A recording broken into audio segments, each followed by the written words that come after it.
Hey guys, what's going on? Nivens here. Time for your weekly rock wind-up. Jumping right into it with Primus making some headlines this week, saying they're going to announce more details on Monday the 30th, but they're going to be having the first ever 3D concert tour. I don't know how this is going to vary from reality that's already in 3D, but I guess we'll find out more details on Monday the 30th. Well, a judge has ordered that Geoff Tate cannot say to Queensryche, hey, you can't use the name, it's mine.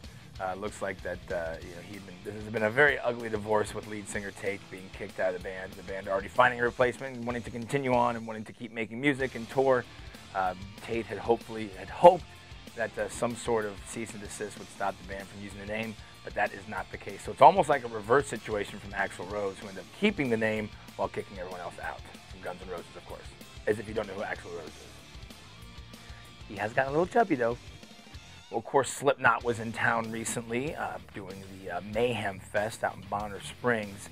And recently asked this week, Corey Taylor, frontman, about possible new stuff from Slipknot, saying we're still a couple years away from doing that. Right now, we're just focusing on touring. Speaking of new stuff, of course, a bunch of new music came out. Band of Brothers from Hell Yeah. So, Bringing Down the Giant from Saving Abel, as well as a DVD from Ozzy from his Diary of a Madman tour in '82, Speak of the Devil. And closing out this week's weekly rock wind-up with a story that a lot of us in the world of rock and roll, and especially metal, have been following, and that is Randy Blythe, Lamb of God. The front man, of course, still being held in the Czech Republic prison for manslaughter charges from an incident that transpired back in 2010, where supposedly he beat up a fan that got on stage or something along those lines. There's really not a lot of hard, concrete evidence. There was even more interesting, and actually Randy spoke out this week to talk about it, that he never heard about anything even back then. The judge had denied his bail. Of course, they had to raise $200,000. He met that, and then he said, no, you got to raise $400,000. So again, this just seems like a really screwy situation. I know Vinnie Paul was interviewed this week on Loudwire and talking about how it almost looks like some sort of money grab over there.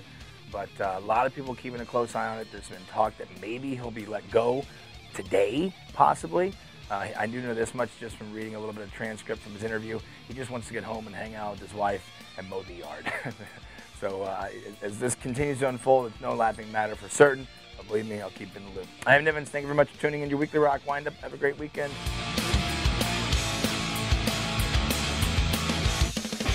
It's all right. It's all right. Nothing wrong with that.